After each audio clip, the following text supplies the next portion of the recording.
Hello लोगोफोर, गिबियावनो आंनि अननाय आरो खुलुमनायखौ नोंथांमोननो बावहरग्रोनाय जाबाय। लोगोसे आंनि के मुसाहारि ब्लग भिडिअ'आव नोंथांमोनखौ बरायना लाबावनाय जाबाय। दिनै आंनि भिडिअ'आ जागोन आङो CM आत्मनिर्भर यजना होननाय मोनसे लनाव एप्लाइ खालामदोंमोन। बे लननि थाखाय दिनै आङो काजलगाव डिसि अफिसाव दंफैयो। बे अफिसावनो इन्टारभिउ लागोन। इन्टारभिउआव जाहैगोन मा सोंनाय फिननाय लागोन बा मा डकुमेन्टस लागोन बेखौ आं नोंथांमोननो फोरमायनो सानदों। नोंथांमोनहा नायलांबानो थाबानो जाबाय। आरो लोगोसे नोंथांमोनहा बे लनखौ एप्लाइ खालामदोंमोन ना खालामाखैमोन आंनि कमेन्ट बक्सआव फोरमायना हरबानो जाबाय लोगोफोर। Thank you.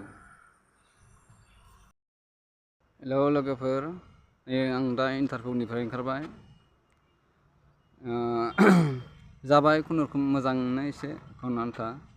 सोंदों सोंनाया जेनेबा गालामालाव माबायदि पारसेन्ट लाब जायो बा कासामालाव माबायदि पारसेन्ट लानानै फानो बिदि सोंलाबायदों आरो ना सारमोनहा आंखौ। आं बुंदों आरो गालामालाव 5% आरो ओरैनो कासामालाव 10% बिदि लाब लानानै फानो होनना बुंदों आरो सारआ। दे जागोन दे, सालायनो हागोन ना 2 लाख लानानै जादों आरो बिसोरो। आं होनदों जागोन सार, हागोन, दे होमबा दे, गोजोन्थों होनदों आरो। दे होमबा स' लोगोफोर, बिदिबा बेखिनियावनो दोनथ'नाय जाबाय भिडिअ'खौ। Thank you.